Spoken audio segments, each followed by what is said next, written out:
आचार्य कल्प पंडित कोल्डरमल जी द्वारा रचित मोक्षमार्ग प्रकाशक ग्रंथ अधिकार नौवा मोक्ष मार्ग का स्वरूप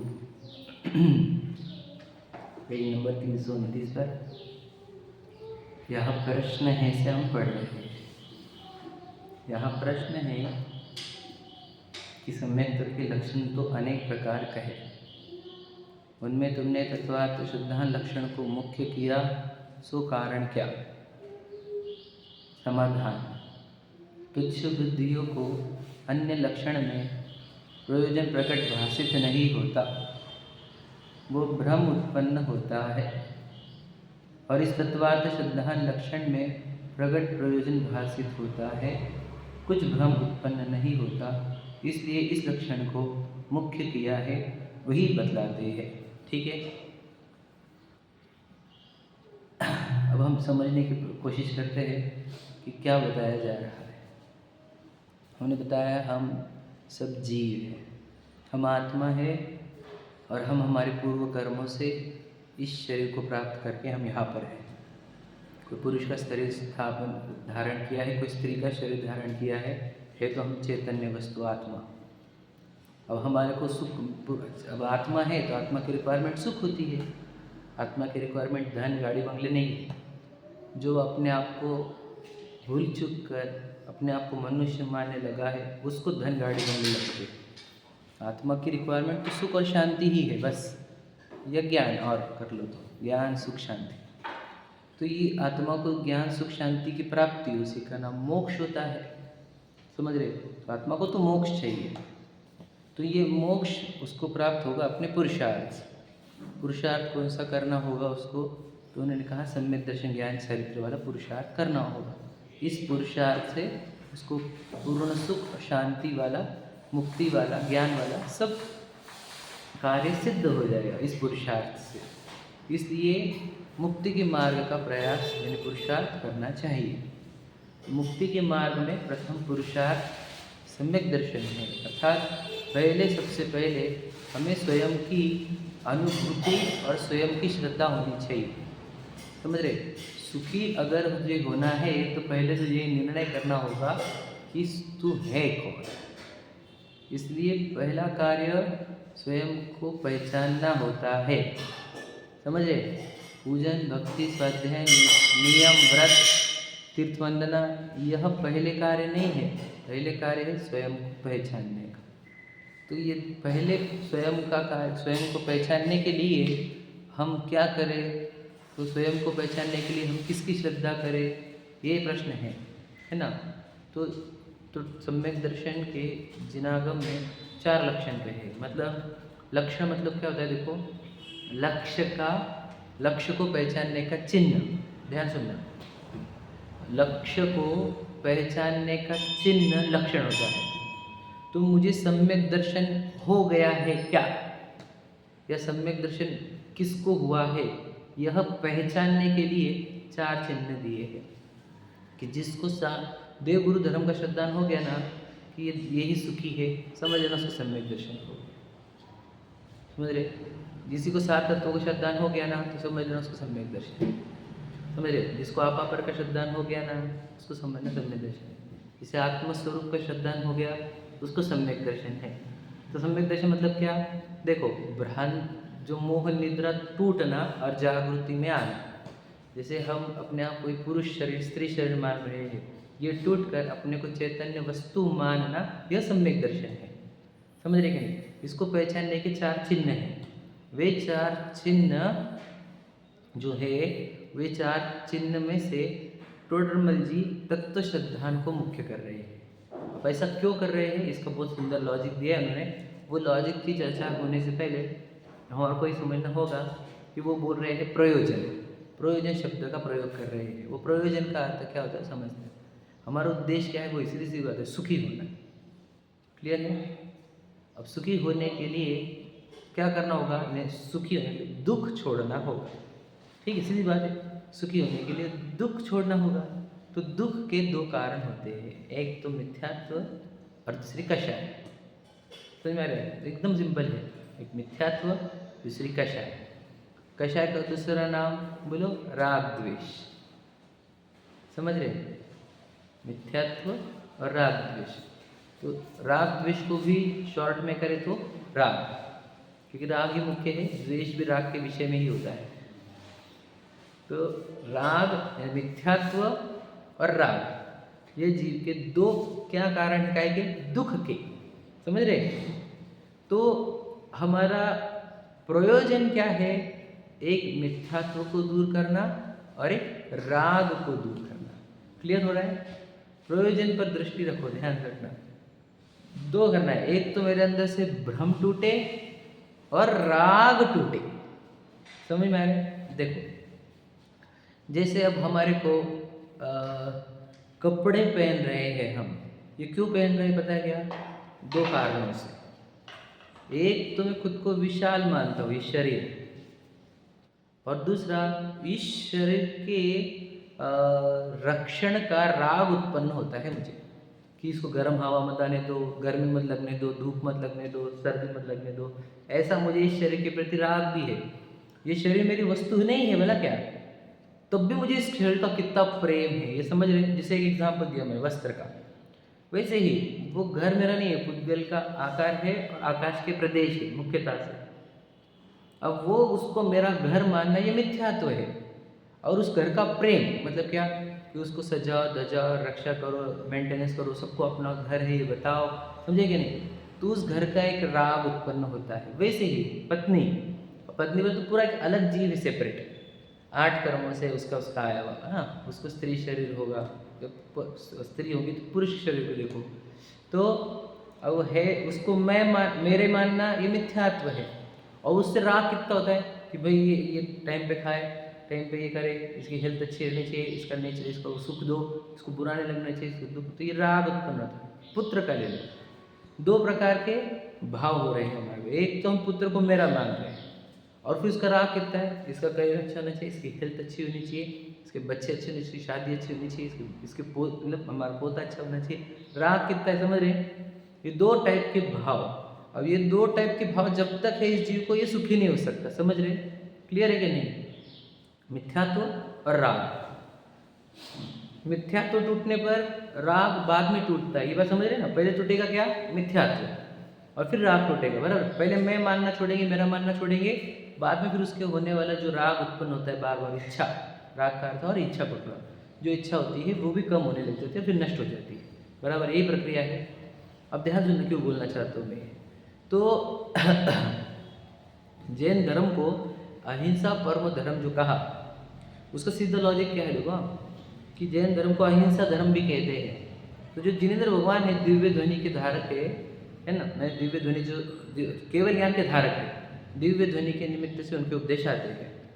तो उनके उपदेश में अहिंसा मतलब क्या बोला गया बताओ? देखो, उन्होंने 6 द्रव्य सिखाया, उन्होंने द्रव्य गुण पर्याय सिखाया, उन्होंने सब द्रव्यों की स्वतंत्रता सिखाई, एक है ना, एक द्रव्य से द्रव्य से कोई कनेक्शन नहीं, ऐसा सब सिखाया। तो वो ऐसा बोलेंगे क्या कि किसी जीव की हिंसा मत करो? समझो बात को, क्योंकि कोई जीव किसी से मरता ही नहीं है, रूल याद रखना। अब आत्मा जो है, आत्मा, हम सब तो आत्मा है, और आत्मा की हिंसा कब होती है? आत्मा तो मरता नहीं, ये बात पक्की है कि नहीं? आत्मा नहीं मरता, तो आत्मा की हिंसा होती है क्या? हाँ, आत्मा की भी हिंसा होती है। आत्मा के ज्ञान और सुख की हिंसा होती है। किससे? कि राग भाव से। समझे क्या? तो जिनेंद्र भगवान का अहिंसा परम धर्म ये है कि राग का अभाव, यही अहिंसा है। क्लियर हुआ क्या? ये अहिंसा परम धर्म है, राग का हो। क्योंकि हिंसा तो देखो, जीव की हिंसा हो रही है कैसे? राग द्वेष भाव से, मिथ्यात्व से। तो वीतरागता यह अहिंसा परम धर्म है। वीतरागता, लॉजिक समझा क्या बोला मैंने? और फिर वो बाकी के जीव मर रहे, वो हमारे निमित्त से मरे, तो याद रखना, एक तो वो अपने आयु कर्म से मरेंगे, दूसरा वो भी काय से मर रहे हैं, ये पूछता हूँ मैं, काय से मर रहे हैं? नहीं समझे आप? राग से ही मर रहे हैं वो भी। देखो, उन्होंने राग किए तो उनको कर्म बंधन हो गया, और कर्म बंधन से उनकी आयु कर्म क्षय हो रहा है। मतलब पूरे विश्व में राग ही हिंसा है और वीतरागता हिंसा है। क्या है? समझे कि नहीं समझे? सामने वाले जीव के प्राण क्यों हर रहे हैं, क्यों कौन हर रहा है? कर्म। कर्म क्यों हर रहे हैं? क्योंकि राग किए थे। तो उनकी भी हिंसा करने वाला कौन है? राग ही। हमारी हिंसा कौन कर रहा है? वो राग ही हिंसा है। बताओ, क्लियर हुआ ये बात? ये क्यों बताना चाह रहा हूँ? क्योंकि अगले चैप्टर उसी पर बेस्ड है पूरा ही पूरा। ये जब समझ जाओगे तब आगे का समझ जाओगे। इतनी पूरी भूमिका क्लियर करो। मतलब पूरा जिनेंद्र भगवान का उपदेश क्या है? राग मत करो। क्यों राग मत करो? क्योंकि वो अपनी वस्तु नहीं, तो उसका राग क्यों करने का? राग जितना होगा उतना दुख भी तो होगा, है कि नहीं?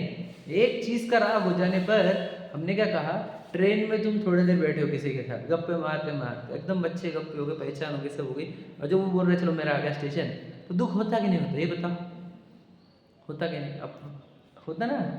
तो राग क्रिएट हो गया तो दुख हो गया। सोचो जब ये शरीर छोड़ना है हमारे को, तब सोचो भैया,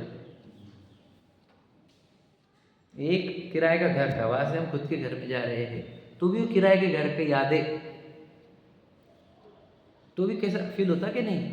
तो सोचो ये पूरा की पूरा माहौल छोड़ना है फिर हमारे को, शरीर, अपनी पत्नी बच्चे, घर गाड़ी परिवार, सबकी सब छोड़ना है ना। पैसा इतने पद कमाए थे वो, तो क्यों दुख होता वहाँ पर? क्योंकि इनसे राग है। और जिनको राग नहीं वो सहज छोड़ देते हैं। क्लियर हुआ कि नहीं? मतलब जितना क्वांटिटी का राग होता है उतना दुख होता है। क्लियर हुआ? क्यों बोल रहा हूँ मैं, ये समझना जरूरी है कि हमारे को दुख देने वाले दो ही भाव है, एक मिथ्यात्व और एक राग। क्लियर हुआ ना? और भगवान जी का उपदेश क्या है? वीतरागी होने का। वीतराग का उपदेश है, जिनवानी का साथ, विविधनी का साथ, वीतराग, तो क्योंकि वो अहिंसा है। यानी मैं जब तक अंदर, मेरे अंदर मिथ्यात्व और राग चलेगा तब तक मैं सुखी हो सकता होगा, ये प्रश्न है हमारा। राग भाव जो है वो निरंतर हमारे को खत्म कर रहा कि नहीं कर रहा? वो हिंसा है कि नहीं? राग भाव, समझ रहे कि नहीं? मतलब राग अगर जीवित है तो मेरे सुखी होने का कोई संबंध नहीं उठता। क्लियर है कि नहीं? याद रखना, एक कण का राग रहा, कौन सा? सूक्ष्म सांप्राय का, तो वो जीव केवल ज्ञान को और अनंत सुख को प्राप्त नहीं होता। एक राग अनंत सुख को रोकता है, ये विचार करो आप। मोक्ष का, बराबर है ना? मोक्ष का सूक्ष्म सांप्राय रह जाता है 10 गुण स्थान में, वो 12 में भी जाने देता नहीं। नकुल सहदेव का तो बहुत दूर है, वो तो वहां तक पहुंचे नहीं, वो तो 6वीं 7वें तक पहुंचे होंगे, समझ लीजिए। तो बोलना ये है कि 10वें गुण स्थान में जो इत्तसाग राग रह जाता है, वो कौन सा राग रहता है? वो मोक्ष का, सिर्फ इतना है, अंदर ही अंदर चलने वाला, बाहर आने वाला नहीं। वो जीव अंदर ही है, लेकिन मोक्ष का राग है। वो राग हमारे को केवल ज्ञान उत्पन्न नहीं होने देता और अनंत सुख उत्पन्न नहीं होने देता। मतलब राग जीवित तो जीव सुखी नहीं, राग ही जीव के ज्ञान को और सुख को हिंसा करता है, मर्डर करता है, ये समझ लेना। राग भाव ही हिंसक भाव है, राग ही हिंसा है। क्लियर हुआ क्या? एकदम इम्पोर्टेंट बात है ये, छोटी बात मत पकड़ना है इसको। तो हम जब ये समझ जाते हैं तो हमारे जीवन का उद्देश्य क्या हो जाता है? एक, मैं मिथ्यात्व तोड़ दूंगा और राग का नाश करूंगा। क्लियर हुआ? अब दिक्कत क्या है सुनो। जब सम्यक दर्शन के 4 चिन्ह बताए तो इस जीव ने पकड़ा कौन सा? देव गुरु धर्म का वाला चिन्ह पकड़ा। ये हम सच्चे देव गुरु धर्म को मानते हैं, कुगुरु को देव को धर्म को नहीं मानते। तो इससे क्या हो गया कि वो पढ़ते हैं, देव गुरु धर्म के श्रद्धान में तुच्छ बुद्धियों को यह भाषित हो कि अरहंत देवादि को मानना और को नहीं मानना, इतना ही सम्यक्त्व है। समझ रहे? तो सम्यक्त्व को परिभाषा क्या होगा? हम तो सच्चे देव गुरु धर्म को मानते हैं, अन्य को नहीं मानते, इसलिए हमारे को सम्यक्त्व है। अब इसमें दिक्कत क्या है? हाँ, तो सोचो, इसमें मोह नाशने का कोई प्रक्रिया ही नहीं, राग नाशने की कोई प्रक्रिया ही नहीं आई। तो इसलिए देव गुरु धर्म के श्रद्धान को सम्यक दर्शन नहीं कहा टोडरमल जी ने। लॉजिक समझा? क्यों नहीं कहा?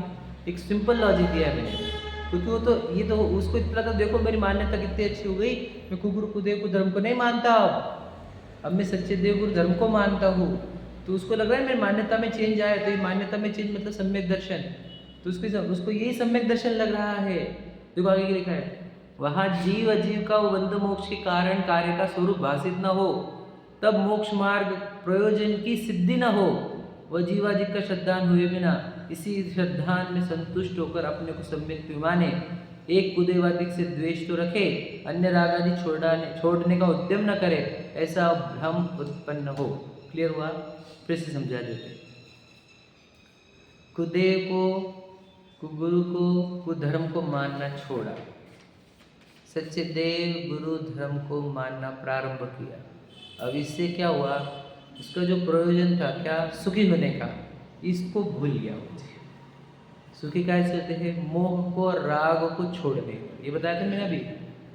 अब इस प्रयोजन से कोई संबंध नहीं रहा उसको लग रहा देखो अब मैं सच्चे देव गुरु धर्म के पास आ गया, तो सच्चे देव गुरु धर्म के पास आने के बाद क्या रहता है, प्रक्षाल करता है, पूजन रहता है, स्वाध्याय रहता है, भक्ति रहती है, तो बस इसी में संतुष्ट हो जाता है। स्वाध्याय भी नहीं वैसे तो फिर भी ले लो आप, तीर्थ यात्रा, वंदना, नियम, व्रत, हमें प्रतिमाएँ, यहाँ तक भी पहुँच जाता है, अणुव्रत, महाव्रत। अब वो तो हम तो सम्यक दृष्टि है, क्योंकि हम तो कुदेवादी को थोड़ी मानते। हमारा सम्यक दर्शन क्या हो गया कि हमने कुदेवादी को मानना छोड़ा। सम्यक ज्ञान क्या हुआ, हम सच्चे शास्त्र पढ़ते और दीक्षा ले ली, सम्यक चारित्र भी हो गया रत्नत्रय हमारा, ऐसा मानते। और ये वही दिक्कत है कि वो सच्चा दृष्टि नहीं ना उनके पास, सच्ची दृष्टि नहीं है ना, ज्ञान, वो सिर्फ व्यवहार अंग को जानते हैं, निश्चय अंग को नहीं जानते। तो वहाँ पर उनकी जो गलती हो रही है वो यहाँ पर नोटिस की जा रही है। देखो क्या लिखा है, वह जीव अजीव का, तो समझ रहे, उसने अभी जीव अजीव को संबंध नहीं समझा, उसको सिर्फ सच्चे देव को मानते हैं, कुदेवादी को नहीं मानते। ये उसके श्रद्धा में जीव अजीव नहीं समझ आ रहा कि मैं जीव और शरीर अजीव है, ये वाली बात समझ में ही नहीं आई। इसीलिए तो देखो, तो इसीलिए तो कह रहे हैं यहाँ पर, याद रखना मैं आपको बताया ना, टोडरमल जी ने उसको जो मोक्षमय प्रकाश का ग्रंथ लिखा, उन्होंने प्रयोजनभूत सात तत्व का तो वर्णन दूसरे या तीसरे से चालू कर दिया। आप 6 डालों को पढ़ो, उन्होंने भी वही किया काम, सात तत्वों को। तो सात तत्व ही मैंने आपको बता दिया। सोचो, उमा स्वामी आचार्य भी सात तत्व के वर्णन कर रहे हैं, आचार्य कुंद भी सात तत्वों का वर्णन कर रहे हैं। बताए तत्व सूत्र में भी सात तत्व के अधिकार के नाम है, वो समय सारजी में भी सात तत्व के अधिकार के नाम है। और सप्त तत्व का वर्णन जामे, जिनवानी के बारे में क्या लिखा, जिनवानी में सात तत्व ही बताए जाते हैं। मैंने बताया ना, कोई भी प्रवचन उठावा, कोई भी लेकर आना मेरे पास, मैं बता दूंगा इसमें ये तत्व का वर्णन है, सात में से एक। तो मुझे बताओ कि सात तत्व ही मुख्य कथन है जिनेंद्र भगवान का। जिनवानी भी सात तत्व सप्त तत्व वाली ही होती है, और सात तत्व से ही हमारा प्रयोजन सिद्ध होता है। इसलिए प्रयोजनभूत सात तत्व यह वचन है हमारा, मतलब ज़्यादा करके सिखाना चाहिए, तो यही प्रयोजनभूत सात तत्व। क्लियर हुआ? ये सिर्फ देव गुरु धर्म से नहीं होगा, सात तत्व सिखाने पड़ेंगे। ठीक है, वो बता रहे, देखो मैं और प्रूव भी करूँगा आपको। अब देखो क्या कहा कि जीव अजीव का वो बंध मोक्ष के कारण कार्य का स्वरूप भाषित नहीं हुआ, कि बंध किससे होता है, मोक्ष किससे होता है। बंध का स्वरूप भी नहीं पता, बंध का कारण भी नहीं पता, मोक्ष का स्वरूप नहीं पता, मोक्ष का कारण नहीं पता, कुछ नहीं पता। देखो, तब मोक्ष मार्ग प्रयोजन की सिद्धि ना हो, जब उसको बंध ही नहीं पता, मोक्ष नहीं पता, जीव अजीव ही नहीं पता, तो उसको मोक्ष मार्ग होने वाला नहीं है, मतलब सुखी भी नहीं होगा वो, है ना, और न मुक्ति को प्राप्त होने वाला है। क्लियर कट, मतलब सोचो, देव गुरु धर्म का श्रद्धा नहीं होकर भी मुक्ति नहीं होगी, ऐसा क्लियर कट लिख रहे हैं वो। ऐसे कैसी बातें कर रहे हैं, किसी बड़ी बात है? देव गुरु धर्म का, सच्चे देव गुरु धर्म का श्रद्धा नहीं होकर और कुदेव कुगुरु को धर्म का छोड़ देना, त्याग कर देना उनका, तब भी वो कह रहे हैं कि इसके मोक्ष मार्ग के प्रयोजन की सिद्धि नहीं होगी। कितनी डेंजर बात है, बताओ। हमको लगता है हम सच्चे देव गुरु धर्म में आ गए, अब हमारा हो जाएगा, अब तो हमारा हो जाएगा, नहीं होगा इससे, ये तो क्लियर लिखा है यहाँ पर, इससे नहीं होगा। मतलब तुमको क्या होना चाहिए, अपने आप को याद रखना, सात तत्व मुझे सही समझ में आए हैं क्या, मुझे 7 तत्वों के ऊपर विश्वास है क्या, ये समझना, इससे आपका मुक्ति का मार्ग है। सच्चे देवगुरु धर्म के पास आ गए, ये मुक्ति के मार्ग का चिन्ह नहीं है, समझना बहुत इंपॉर्टेंट है। पर क्लियर कट लिखा है, देख लो आप, लिखा क्या है, वापस एक बार पढ़ दो। वह जीव अजीव का बंध मोक्ष के कारण कार्य स्वरूप भाषित न हो, तब मोक्ष मार्ग प्रयोजन की सिद्धि न हो, जो क्लियर कट लिखा है। वो जीवादिक का श्रद्धान हुए बिना इसी श्रद्धान में संतुष्ट होकर, समझ रहे, संतुष्ट होकर अपने को सम्यक्त्वी माने, खुद को सम्यक दृष्टि मान रहा है। एक को देवादिक के देव, देखो, एक को देवादिक से तो द्वेष, एक को देवादिक से द्वेष तो रखे, अन्य राग आदि छोड़ने का उद्यम न करे, ऐसा भ्रम उत्पन्न हो। मतलब धर्म का एंगल क्या समझा, कुदेवादिक का द्वेष, समझे क्या नहीं? अरे हम कुदेवादिक को नहीं, अंदर कुदेवादिक को नहीं मानते। ये आजकल दिक्कत ये भी है, जो पढ़ने वाले हैं ना, स्वाध्याय वाले फैमिली, इनके बच्चे जब आ रहे हैं, वो ये तो सीख गए कुदेवादिक के पास नहीं जाना, को गुरुदेव धर्म के पास जाना, पढ़ना स्वाध्याय करना वो कुछ नहीं है।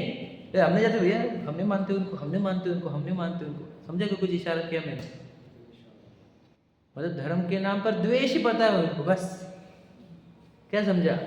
देखो मैं एग्जाम्पल बताता हूँ। अब मैंने तो खुद परीक्षा करी है, मैं आपको मेरे जीवन का बताता। मैं खुद गुरु के पास भी जाऊँ ना, मुझे द्वेष नहीं होता उनसे। आएंगे तो कोरोना चाहेंगे, हम भले मानेंगे नहीं, हम उनको हाथ नहीं जोड़ेंगे, द्वेष नहीं आएगा, पर पक्का बोलता हूँ। लेकिन हमने जो बच्चों को बिना पढ़ाए उनसे दूर रखा है, वो द्वेष बुद्धि से दूर रहते हैं। क्या कहा, समझा क्या? लो जी, समझना आप। तो कहना ये है कि धर्म का एंगल क्या समझ में आ रहा है, द्वेष वाला, कि भाई हमने जाते, भाई हमने जाते, हमने जाते, हमने जाते, ये नहीं एंगल। वो वर्ड के आगे अन्य राग आदि तो छोड़े नहीं। राग आदि कौन से छोड़ते थे? अभक्ष का राग नहीं छोड़ा, अनीति का राग नहीं छोड़ा, है ना, अन्याय का राग नहीं छोड़ा, सप्त व्यसन के राग नहीं छोड़े, या फिर बोलो और भी अभक्ष में भी जितने लिमिट्स होते हैं, वो वस्त्र, जो अश्लील वस्त्र का राग नहीं छोड़ रहा, और फिर अपने आप को धार्मिक भी मान रहे हैं। हमको देवादिक के पास नहीं जाते, हमको गुरु के पास नहीं जाते, हमको धर्म के पास नहीं जाते, समझे कि नहीं? विचार करो क्या क्या लिख रहे हैं। अरे हर चीज़ अपने पे घटित करना चाहिए हमने, क्योंकि दूसरों के लिए थोड़ी पढ़ रहे हैं, दूसरों को जज करने के लिए, हम तो खुद को जज करने के लिए पढ़ रहे हैं। हम हमारे को सम्यक किस एंगल से मान रहे हैं, कि हम थोड़ी जाते गुरु गुरुदेव के पास, हम बच गए भैया, हम बच गए भैया, बच गए, बच गए, बच के कहा क्या तूने? सुखी होना था ना, सिर्फ उधर नहीं जाने से बच गया क्या तू? भी तो परिणाम भी बचाते हैं, तो जब तक समझा नहीं है ना, बात है कि परिणाम भी बचाते हैं। हाँ, वो तो अभी देखो हमारा जितना ज्ञान निर्मल होगा उतना हमारे को समता भाव आएगा, लोगों के प्रति भी करुणा आएगी। मुझे कहेंगे कि अब बेचारे देखो कहाँ भटकेंगे, अभी सोचो संसार कितना डेंजर है, और इसमें जन्म मरण करना, बाप रे भयंकर है संसार। तो कहना ये है कि हम द्वेष बुद्धि तो रख रहा है, लेकिन राग छोड़ाना है, ये बात समझ में नहीं आ रही। श्रद्धा और मान्यता में अंतर है। नहीं, एक ही चीज़ होती है। फिर सच्चे देवादिक का श्रद्धान है, तो इसका मतलब उन्होंने किए हुए उपदेश का श्रद्धान और उनके जैसे सुखी होने का श्रद्धान है या नहीं है? यहाँ पर जो श्रद्धान का मीनिंग है यहाँ पर, वो यह है कि पूजना। यहाँ पर वो श्रद्धा गुण की पर्याय नहीं ले रहे हो, क्योंकि क्यों नहीं ले रहे? क्योंकि सामने वाला तुच्छ बुद्धि है। तुच्छ बुद्धि को श्रद्धा गुण की पर्याय नहीं समझ में आती है। मतलब मैं किन के मंदिर में जाता हूँ, ये श्रद्धा का विषय हो गया, समझे क्या? कि सच्चे देव गुरु धर्म के मंदिर में जाएगा, सच्चे गुरु के पास जाएगा, ये उसकी श्रद्धा का विषय हुआ। और वो गुरु के देव के मंदिर में नहीं जाएगा, उधर नहीं जाएगा, ये हो गया श्रद्धा। ये वाला वो श्रद्धा नहीं जो हम जिसकी चर्चा करते सूक्ष्म वाले, वो तो तुच्छ बुद्धि है ना। मतलब हाथ किसके सामने जोड़ता है, ये श्रद्धा की बात है यहाँ पर, ये मोटे बुद्धि वाले की बात है। तो सोचो, ये भी देवशास्त्र गुरु की श्रद्धा करता है, मतलब क्या, हाथ जोड़ता है, ये वाली बात बोल रहा है वो।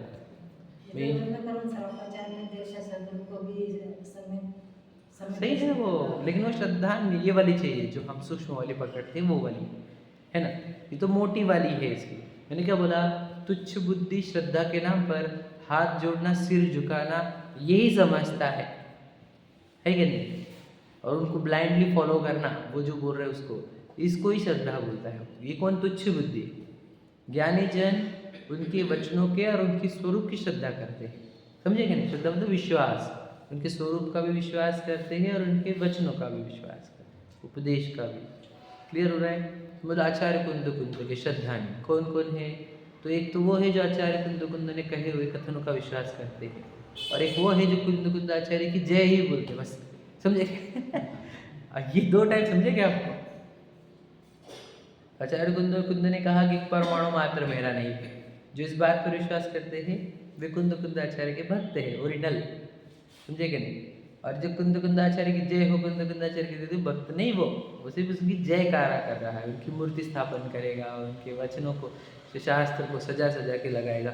ये श्रद्धान नहीं है, समझ रहे? श्रद्धान तो वचनों का स्वरूप का होता है। ठीक है, बहुत डिटेल है वैसे तो समझाना ये शॉर्ट में कि इस सच्चे देव गुरु धर्म का श्रद्धान का लक्षण कहा हमने, सम्यक दर्शन का लक्षण। तो इसमें दिक्कत है कि ये संतुष्ट हो जाता है, उनको मानना छोड़ दिया, सच्चे देव गुरु धर्म में आ गया तो हो गया अपना सम्यक दर्शन। संतुष्ट, संतुष्ट मतलब क्या? अब कुछ नहीं करना है मुझे, हो गया अब हमारा। संतुष्ट का भेद है ना, कर लिया हमने, अब कितना बड़ा काम कर लिया, तो दुनियादारी को देखो, गुरु का धर्म में हम थोड़ी जा रहे हैं। जब तक सात तक सुने नहीं थे बता ऐसे का सकता। हाँ वो तो सच्चाई है ना, इसलिए दोनों साथ तत्व तो बोला। अब सोचो आचार्य उमा स्वामी भी, आचार्य उमा स्वामी ने नहीं लिखा देव गुरु धर्म समझे क्या? आचार्य उमा स्वामी सात तत्व बोले, पहले भी सात तत्व के पहले भी उन्होंने सिर्फ तत्व बोले, तत्व के बाद फिर बाद में सात तत्वों का नाम लिया उन्होंने। समझ रहे? किसी ने समझाया ही नहीं, बोले तो ऐसे ही तो 50 साल ऐसे। अरे आप समझे नहीं, आपको आपकी दिक्कत नहीं है। ये 200-400-500 साल से गैप पड़ा है जिनवानी का, बहुत डेंजर। तो मुगल आए, उन्होंने धोए पहले सब जिनवानी बहुत गायब हो गई थी ना, समझे कि नहीं? एक टोडरमल जी है जिन्होंने लिखा, हमने जैन संस्कृति का इतिहास उसमें बताया था ना, उसमें हमने देखो किस किस का नाम लिया, बनारसी दास जी का लिया एक। क्यों? क्योंकि उन्होंने कविता के रूप में लिया समय साजी वगैरह ग्रंथों को। फिर टोडरमल जी का नाम लिया क्योंकि उन्होंने सरल भाषा में करके दिया जिनवानी। फिर हम दौलत राम जी का नाम लिया क्योंकि उन्होंने 6 डाला जैसे रचना करी। इन्होंने क्या किया, वो जो मूल मोक्ष मार्ग था जो शास्त्रों में था, उनको इन्होंने सरल भाषा में करके दुनिया में पहुंचाया। समझे कि नहीं? तो अब ये बातें खुल रही है, ये तो बातें बहुत छुपी हुई थी ना अंदर। हम क्या बोले, 400-500 साल से पूरा अकाल पड़ा था जिनवानी का। और सोचो मैं उस काल में जन्म हुआ, आप सब जहाँ पे जिनवानी इतनी स्पष्टता से बोली जा रही है। इसमें बहुत बड़ा योगदान कांजी स्वामी का भी है, जिन्होंने शास्त्र को इतना प्रचार किया। दादा का भी बहुत बड़ा योगदान है, मतलब हुकुमचंद जी भारी का, क्योंकि उन्होंने भी बहुत शास्त्र को रूपांतरण किया हिंदी में। तो आज हम इतने अध्यात्म को पढ़ पा रहे हैं, सुन पा रहे हैं, समझ पा रहे हैं। समझिए, तूने तो कहा था ये कल्चर जिनवानी वगैरह कुछ नहीं था, भाग्य ही समझो हमारा तो ऐसा बोलना ये है कि हमारा भाग्य बहुत था जो इतना सब कुछ आया हमारे सामने। और अब आया तो हमें को क्या करना है, इस बात को वो ध्यान से लेना। अब 7 तत्वों को हमने इतने अपने हृदय का हिस्सा बनाना हो। 7 तत्वों को ही दिन भर चिंतन करेंगे। मैं बता चुका, विचार हमारे, हम जब एकांत में बैठेंगे 7 तत्व का ही विचार करेंगे। अब तो अब समझ में आ गया ना कि 7 तत्व ज़्यादा महत्वपूर्ण है, सिर्फ देवगुरु धर्म नहीं। वो तुच्छ बुद्धियों के लिए, याद रखना, मैं आपको बताऊँ, रत्नकरण श्रावकाचार तो वो लिखा है समंत भद्र जी ने, वे श्रावकाचार में कहा गया सम्यक दर्शन का चिन्ह है। श्रावकाचार ग्रंथ के अनुसार, मतलब श्रावकाचार क्रिया को मुख्य देता है, हाँ, व्यवहार से। वो क्रिया को मुख्य देकर उन्होंने भी क्रिया के एंगल से सच्चे देव गुरु धर्म के पास जाना और कहीं और नहीं जाना, इसको सम्यक दर्शन कहा। वो क्रिया वाला और वो व्यवहार वाला उपदेश है। क्लियर हुआ? उमा स्वामी आचार्य क्रिया वाला और व्यवहार वाला उपदेश नहीं दे रहे हैं, या आचार्य कुंद हो, वे निश्चय वाला और श्रद्धा गुण की पर्याय वाला उपदेश दे रहे हैं, क्रिया वाला नहीं। समझ रहे क्या? नहीं समझ। अब कैसा होता है, सामने वाला जैसा हो उसको वैसा उपदेश देना पड़ता है, जो वो अभी जिस पोजीशन में वैसा, तो वहाँ पर वो देना जरूरी था। आचार्य उमा स्वामी ने जो दिया वो जरूरी था, और समंत भद्र ने जो दिया वो भी जरूरी था। देखो, समंत भद्र जी के निमित्त से यदि हम सच्चे देव गुरु धर्म के पास आएंगे तो आचार्य उमा स्वामी को पढ़ पाएंगे। समझे कि नहीं? लॉजिक समझ रहे? तो हम आचार्य कुंदो को पढ़ पाएंगे। अगर हम समंत भद्र जी के श्रावकाचार वाला वो सच्चा सम्यक दर्शन नहीं पढ़ेंगे और हम उधर जाएंगे कुगुरु को तो तुम तो उमा स्वामी आचार्य के पास, आचार्य कुंद के पास भी नहीं आओगे। लॉजिक समझे क्या? तो इस हाँ सच्चे देव गुरु धर्म उन्होंने भी वो बताया, सच्चे देव गुरु धर्म का श्रद्धान हो, फिर आतत्व का श्रद्धान है, फिर आपापार का श्रद्धान, फिर आपका। समझे कि नहीं? सीक्वेंस तो यही है। तो प्रक्रिया यहाँ ही थी, लेकिन इसको चिन्ह मत मान लेना, क्योंकि बोले संतुष्ट हो जाता है इसमें। तो ये संतुष्ट नहीं होना है, इसका मतलब वो 7 तत्व तक पहुँचना है, ये बात याद रखना हमेशा। ठीक है? तो हम हमारा भी तो हम देखो, हमारे में से भी कुछ लोग हैं मेरा दृष्टि में, हाँ बहुत सारे, तो वो भी वही है कि गुरु के पास नहीं जाते हम, को गुरु के पास नहीं, कुदेव में नहीं जाते, कुदेव में बाकी क्या, अभी कुछ नहीं। समझ? बाकी क्या, अब राग छोड़ना है, मिथ्या तो छोड़ना है, वो नहीं कुछ। समझ रहे क्या नहीं? इसलिए ये बात को हाईलाइट करना बहुत जरूरी है कि तुम कुदेव गुरु को धर्म छोड़ के ये मत सेटिस्फेक्शन कर लेना कि हो गया हमारा काम। हमारा काम उसके आगे बहुत है अभी। समझ रहे क्या नहीं? वो पढ़ेंगे अपन, इसमें आगे आएगा।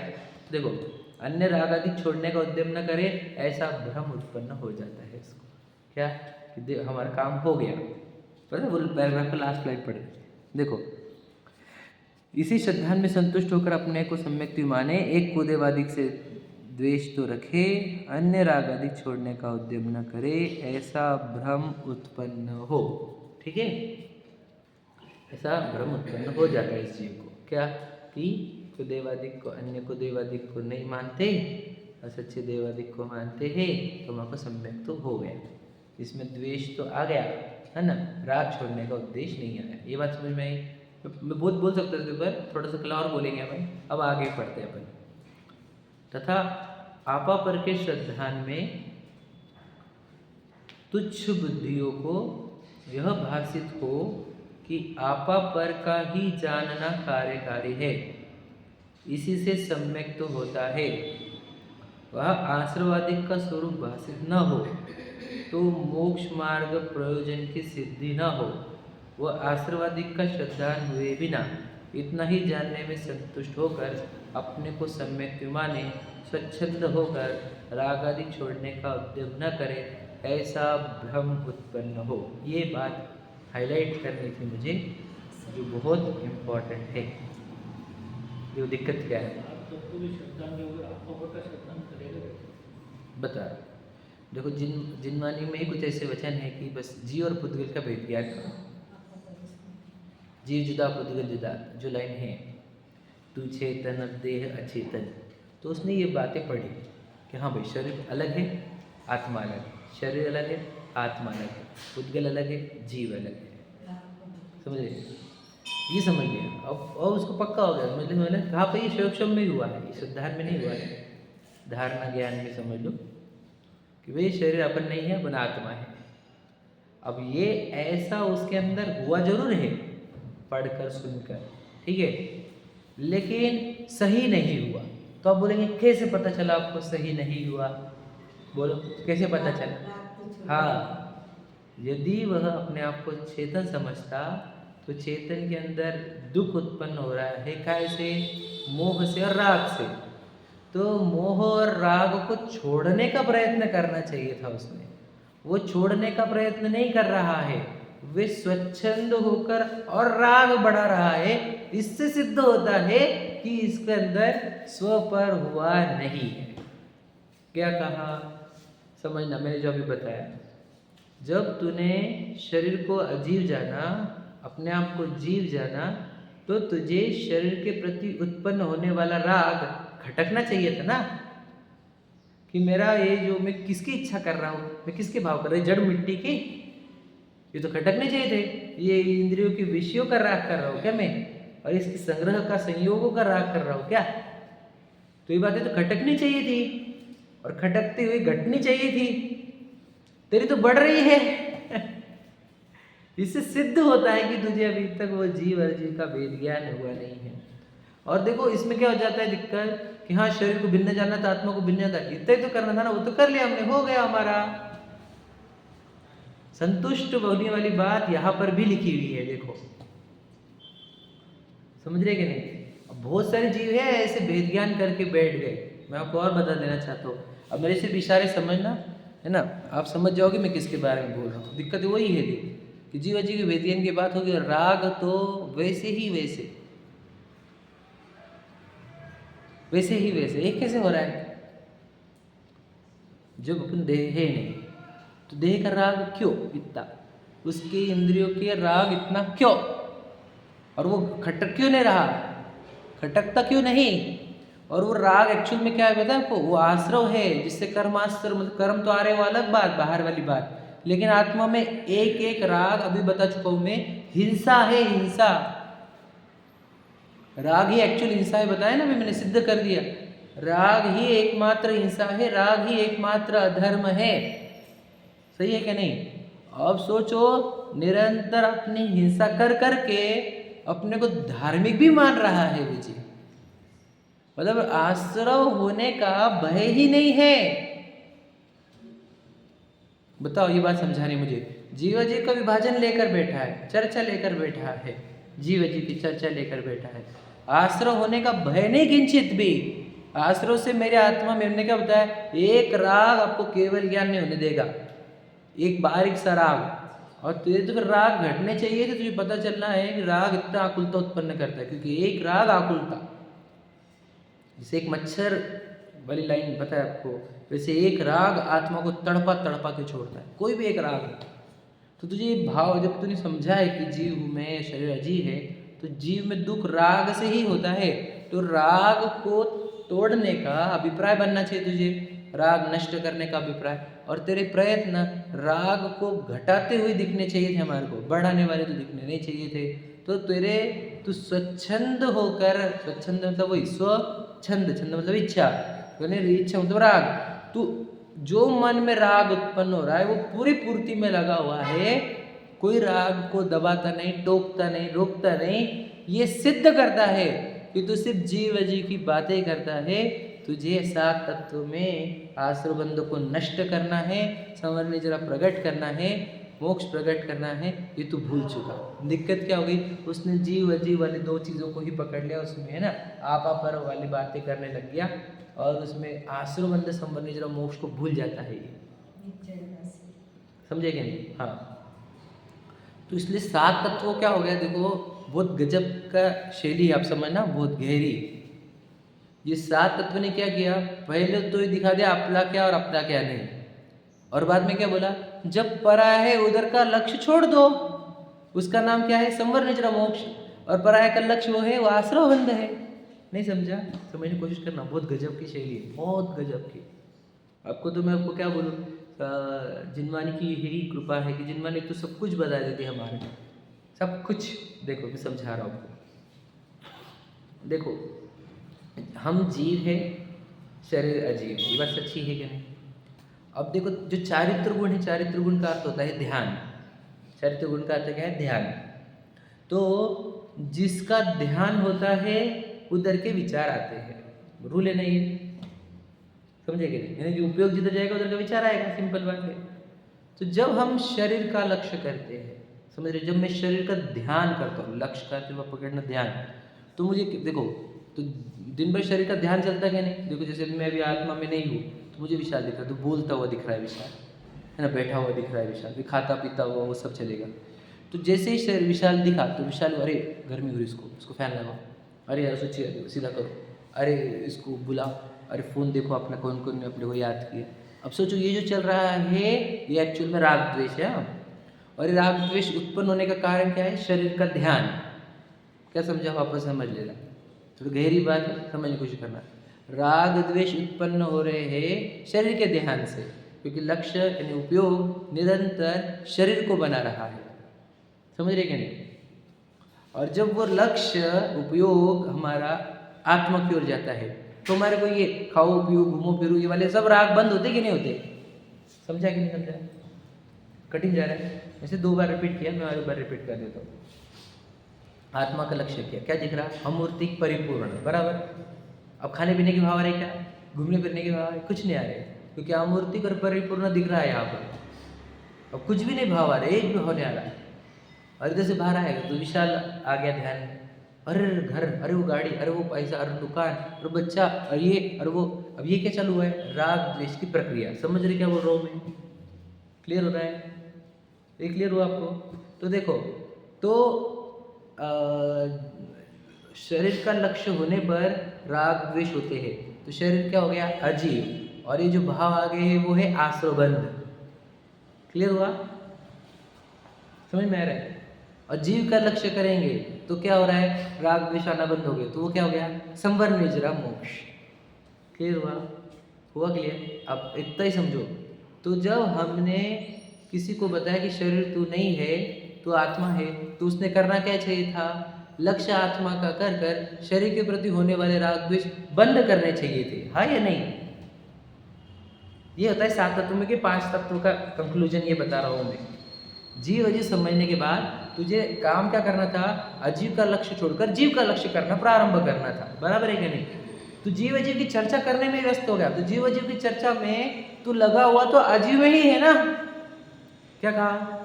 जीव अजीव की चर्चा भी इस अजीव को देखकर ही तो कर रहा है। कहा, समझा क्या? कुछ सूक्ष्म बात बोली है, समझा क्या नहीं? जीव अजीव की चर्चा कहाँ से कर रहा है तू? शरीर इस मुख से कर रहा है, और लक्ष्य किसका है फिर? अजीव का ही। अजीव के लक्ष्य से ही उत्पन्न होने वाली जीव अजीव की चर्चा है वो। तूने तो क्या करना था, तुझे पता चला ना शरीर अजीव है, तो लक्ष्य अपना, उपयोग अपना जीव में लेकर जा, और वहां से फिर राग द्वेष होना बंद हो जाएंगे, यानी वो हिंसा बंद हो जाएगी, तो अहिंसा उत्पन्न होगी। संवर निजरा वाली अहिंसा, संवर निजरा वाली शांति, संवर निजरा वाला आनंद, अतीन्द्रिय आनंद उत्पन्न होगा, और वो संवर निजरा तुझे मोक्ष प्राप्त करा देगी। तो जीव अजीव सिखाने का उद्देश्य ये था कि तेरा लक्ष्य अजीव में जाने से बचे। अब तू अजीव में मत जा, राग द्वेष मत कर। अब ये जीव अजीव की चर्चा तो करने लगा, और अभी भी लक्ष्य अजीव में ही है, पूरा जीवन अजीव में बिता रहा है, राग द्वेष की मात्रा घट रही है। इससे सिद्ध होता है कि ये प्रयोजन से दृष्टि हट गई है इसकी। इसलिए जो 7 तत्व सीखते हैं वे जीव अजीव के बाद आश्रवबंध के अभाव करने के लिए प्रयत्न करते हैं, संवर निजरा मोक्ष प्रकट करने के प्रयत्न में रहते हैं। 7 तत्वों में गड़बड़ नहीं करता है वो, लेकिन जीव अजीव सिखाने में गड़बड़ कर सकता है। समझा क्या कहा मैंने? देखो, हमारे में ही बहुत जगह ऐसा होता है, जीव अजीव की चर्चा, जीव अजीव की चर्चा, जीव अजीव की चर्चा होती है, बहुत होती है, इतनी होती है, इतनी सूक्ष्म तक पहुंच जाते हैं जीव अजीव में। लेकिन उनके जीवन देखोगे आप तो आश्रव होते हुए उनका कोई भय नहीं है, अभक्ष तक खाने लग जाते हैं, अभक्ष की चर्चा करने लग जाते, बोलते हुए प्रमोट करने लग जाते हैं अभक्ष को। जीवन भी देखेंगे तो राग द्वेष से भरे हुए दिखते हैं, अन्यानीति दिख जाती है, मायाचारी दिख जाती है। तो ये सिद्ध करता है क्या, कि तुम पूरे 5 वो आगे वाले मिस कर गए, सिर्फ 2 पर ही रुक गए। भैया समझा क्या? कुछ बोला, इशारा किया मैंने, समझ रहे ना भैया? 2 पर रुकना नहीं है, आगे की 5 भी समझो। वे 2 नष्ट करने और 3 प्रकट करने हैं। तो वो 2 नष्ट कैसे होते हैं? अजीव का लक्ष्य छोड़ने पर। 3 प्रकट कैसे होते हैं? जीव का लक्ष्य करने पर। समझ में आया? बहुत इंपॉर्टेंट बात है ये। अभी तो वो भी आपने बता, एक पैराग्राफ उसमें बताएंगे, आत्मात्म की चर्चा करने वाले भी गड़बड़ कर देते हैं। अरे आत्मा चर्चा करने का क्या बात है? आत्मा का लक्ष्य करना है, मतलब उपयोग को भीतर लेकर जाने का प्रयत्न करो। तो आप क्रियाकांड को बता रहे हो, है ना? क्रियाकांड ने बता रहे हैं, हम तेरा राग भाव दिखा रहे हैं तुझे, तेरे अंदर अभी तू आत्मा पहचान चुका है उसको, तो राग घटा दे रहा। तुझे पहले थोड़ी बोला हमने, आत्मा को पहचान लिया ना, तो राग घटा, राग घटाने वाली क्रिया दिखनी चाहिए तेरे अंदर। तू राग घटा, तेरी वो उसके अनुरूप क्रिया दिख जाएंगी हमारे को। हम क्रिया करने को नहीं बोल रहे, राग घटाने को बोल रहे हैं। क्या को अजीब का लक्ष्य करता है? इतना राग क्यों आ रहा है कि अन्याय तक चला जा रहा है? इतना राग हो क्यों रहा कि जो अनिति तक चला जा रहा है? इतना राग हो क्यों रहा तू अभक्ष तक चला जा रहा है? इतना क्या राग करने का इस शरीर में कि तू अभक्ष भी खाने लग गया? अरे मिट्टी से ना, वो मिट्टी के चक्कर में अभक्ष खाने लग गया। क्या राग करते से कपड़े पहनता तू? इतना राग हो गया तो इस मिट्टी का, गंदे शरीर का। ये हम तेरे अंदर के राग को टोक रहे हैं, क्रिया को नहीं टोक रहे। ज्ञान होना ना सामने वाले को, समझदारी हो ना उतनी मैच्योरिटी। हम कोई क्रिया को थोड़ी टोक रहे, क्रिया से क्या फर्क पड़ गया हमारे को? तेरे अंदर की जो राग है उससे तेरी हिंसा हो रही है, उस राग से हमारे को दुख नहीं होता, तुझे दुख होता है। एक एक राग भाव तेरे अंदर मर्डर करता है सुख शांति का, हाँ या नहीं? मर्डर ही है ना। हिंसा मतलब क्या रहता है? प्रत्येक राग भाव मेरे अंदर के सुख शांति को खत्म करता है, निराकुलता को खत्म करता है। बताओ, मुझे केवल ज्ञान से और अनंत सुख से वंचित रखता है एक एक राग भाव, मुझे भिखारी बना करके छोड़ता है वो राग भाव। इतना डेंजर होता है। हम तेरे को उससे छुड़ाने के लिए बोल रहे कि ये सब छोड़। तू बोलता नहीं नहीं कैसे कैसे क्या, तू आर्गुमेंट कर रहा है, क्रॉस और उन्होंने चक्रवर्ती ने भी किए, तुझे समझ गया हम देखो देखो कर तू बेटा, तू भी तो अच्छा व्यक्ति नहीं है। चक्रवर्ती के दृष्टांत सुना रहा है हमारे को, है कि नहीं? चक्रवर्ती के है ना, भरत जी के दृष्टांत से स्वच्छंदी होगा। याद रखना, तू हो जा स्वच्छंदी, तकलीफ तुझे होगी क्योंकि तू राग मात्रा इतनी बढ़ा देगा, इच्छा की मात्रा इतनी बढ़ा देगा, आकुलता से तड़पेगा बेटा तू। यदि तुझे अपने आप को सुखी करना है, निराकुल रखना है, तो तुझे अपने उपयोग को आत्मा में लेकर जा। शरीर के प्रति होने वाले राग को स्पीड से घटा, तो तेरे अंदर निराकुलता, शांति, आनंद, संवर, निजरा मोक्ष प्रकट होगा। तो हम फिर अब तुम अब अन्य अन्य पक्ष नहीं छोड़ते, फिर तुम्हें याद रखना तुम सामायिक नहीं कर पाओगे। रूल है ये। तुम्हारे अंदर गंदगी चल रही है ना, तो सामायिक फिर बैठ सकते हो। तुम 1 घंटा बैठ के बताओ। जिसके अंदर बाहर के आकर्षण होंगे वो सामायिक नहीं कर पाता है। वो सामायिक नहीं करेगा तो उपयोग का अंदर लेकर कैसे जाएगा? तू दिन भर लगाएगा, तू चलते फिरते भी उपयोग का अंदर लेके जाएगा। मुनिराज हो गया तू। समझ रहे कि नहीं? बोले इशारे समझ रहे भैया? एकदम गहरी बात है सब। तुझे उपयोग का अंदर लेके जाने का उपाय दूसरा कौन सा है? सामायिक है तेरे पास। ये तू गृहस्थ है, तुझे एकांत में जाना पड़ेगा, तुझे बैठना पड़ेगा, स्थिर होना पड़ेगा, तब तू उपयोग का अंदर लेकर जा सकता है। ऐसे चलते फिरते करने वाले मुनिराज होते हैं, समझे क्या नहीं? फिर तुझे अकेले में जाने के लिए, एकांत में बैठने के लिए तेरा जीवन कैसा रहना चाहिए? शुद्ध सात्विक जीवन रहना चाहिए तेरा, सदाचारी जीवन रहना चाहिए, अन्य अनित्य भक्ति छोड़े हुए रहने चाहिए तूने, तब तू ये सामायिक वाली प्रक्रिया कर सकता है।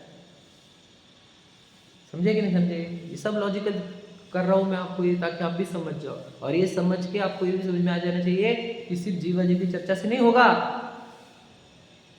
आश्रम बंध छोड़ने योग्य, संवर निजरा मोक्ष प्रकट करने योग्य, ये बात भी पक्की रखो साथ में। जीव जी समझ कर तुझे तेरा तुरंत ध्यान जाना चाहिए, चलो अब आश्रम बंधु को नष्ट करता हूँ, चलो संवर निजरा मोक्ष प्रकट करता हूँ, ये आ जाना चाहिए जीव जी के बाद। जीव जीव के बाद ये लग रहा है हो गया आपका चैप्टर, तो समझना अभी कंप्लीट हुआ नहीं है। यहाँ पर भी दिक्कत वही है, संतुष्ट। संतुष्ट मतलब क्या? बिफोर, मैंने बताया ना, बहुत सारे वीडियो आ रहे हैं आजकल, क्या अर्ली सेलिब्रेशन, कि जैसे एंड आ रहा था तभी नाचने लग गया, पीछे वाला आके जीत गया रेसिंग में। समझ रहे क्या? अर्ली सेलिब्रेशन मतलब बोलना ये अभी हुआ नहीं है, जीव अजीव किया ना तो इतना से नहीं होगा। आश्रम बंधन नष्ट करने हैं, संवर निजरा मोक्ष प्रकट करना है, तब होगा। इसलिए सोचो कितने गजब के हमारे, मतलब को क्या बोलूं, सबसे गजब का कुछ है तो हमारा भाग्य। और वो गजब के भाग्य ने हमारे को आचार्य कुंद कुंद के वचन दिए, आचार्य उमा स्वामी के वचन दिए, टोडरमल जी के वचन दिए, समझे कि नहीं? ये हमारे भाग्य ने इतने गजब के जीवों के वचन हमारे जीवन में लाए हैं, बराबर है क्या? और वे बराबर सोचो जीव अजीव तक नहीं, हमारे को पूरा आश्रय बंध भी बता रहे कि छोड़ने दीजिए संबंधित मोक्ष, मतलब प्रयोजन भी पूरा बता दे रहे हैं कि तुझे इस सबसे मुक्त होना है, आश्रय बंध से संबंधित मोक्ष प्रकट करनी है। इतना सब कुछ, मतलब तुम कहीं अटको ही मत। सोचो अगर हमारे पास 7 तत्व नहीं रहते तो हम जीव अजीव करके भी खुश हो जाते थे। एक सिंपल बात बताओ, भगवान महावीर की केस पकड़ते हैं तो जीव अजीव का विभाजन तो उनका 10 भाव पहले हो गया था, शेर की पर्याय, बराबर है? 10 भोग काय गिनने की बताओ? राग, वो जो राग भाव को नष्ट करने में, मतलब क्या? आश्रय बंधु को नष्ट करने में, संवर निर्जरा मोक्ष प्रकट करने में। दीक्षा क्यों ली थी? संवर निर्जरा मोक्ष प्रकट करने में। मुख्यतः से निर्जरा और मोक्ष, संवर तो हो चुका था, है कि नहीं? क्लियर कट है? तो तीर्थंकर का वैसे ही है ना, सेम पिक्चर। आदिनाथ जी हो, ऋषभदेव हो या भगवान महावीर, सब दीक्षा के लिए, निर्जरा मोक्ष प्रकट करने के लिए, आश्रय बंध छोड़ने के लिए, हाँ या नहीं? ये सुषमा रख सिर्फ जीव अजीव जीव अजीव करते रहे क्या वो भी हाँ, जीवन भर? 12 साल सुषमा रख के लिए रह गए मोक्ष के लिए। पूरे 12 साल वैसे 10 गुण स्थान थोड़ी था। बोला कि आप गिरते गए ना, छठवीं में आते सातवीं में, छठवीं सात, छठवीं सात, ऐसे। और शपथ श्रेणी, वो तो शपथ श्रेणी में चढ़ेगा या उपशम श्रेणी में चढ़ेगा 10वें तक, ऐसे 10वां कंटिन्यू रहता, ऐसा नहीं वो चढ़ते चढ़ते आ गया गुण स्थान। तो बोलना ये है कि ऋषभदेव हो या भगवान महावीर, ये 24 तीर्थंकर या नादि 24 जो आ रहे हैं सब, दीक्षा क्यों है? निजरा मोक्ष तत्व के लिए, बराबर है, आश्रम बंध छोड़ने के लिए। तो पूरा जैन धर्म समझ में आ रहा है आपको? प्रतिमा क्या क्या बोल रही है बताओ? 7 तत्व में से कौन सी तत्व बोल रही है? सब आगे के नहीं? देखो, नग्न है मतलब शरीर का राग नहीं है, ये क्लियर हो रहा है? शरीर का राग नहीं, क्योंकि शरीर को मैं मानते नहीं है। जीव अजीव आ गया, आंखें वगैरह कोई खुला नहीं है, मतलब कोई आश्रय बंधन नहीं है, समझ रहे? फिर चल क्या रहा है अंदर? संवर, निजरा और मोक्ष पूरा है कि नहीं? वहाँ पर सब कुछ है कि नहीं? सब कुछ है। बोलो, एक प्रतिमा पर सब कुछ बता दिया। अब सोचो, ये जो बहुत सालों से दर्शन करने वाले, पूजन करने वाले, इनको इतनी सी बात नहीं समझ पा रहे वो कि जीव अजीव को अलग करना है, अजीव का लक्ष्य छोड़ना है और जीव का लक्ष्य करना है और मुक्ति को प्राप्त करना है। इतना सिंपल समझ में नहीं आया। समझ में आया? और हमारे को बस समझ में आए इसके लिए हम पढ़ रहे हैं। अब आपको बस कंक्लूजन में एक लाइन बोलना है, चेतन वस्तु, शरीर जड़ वस्तु। अब शरीर जड़ है तो इसके ज़्यादा चक्कर में पड़ना नहीं, इसके रात इसको खिलाओ पिलाओ घुमाओ, ये कुछ नहीं, मिट्टी है वो, है तो चक्कर में पड़ना, उसकी देखो घूमो सजाओ धजाओ सब छोड़ो, ये सब छोड़ना है, मतलब आश्रय बंध छोड़ना।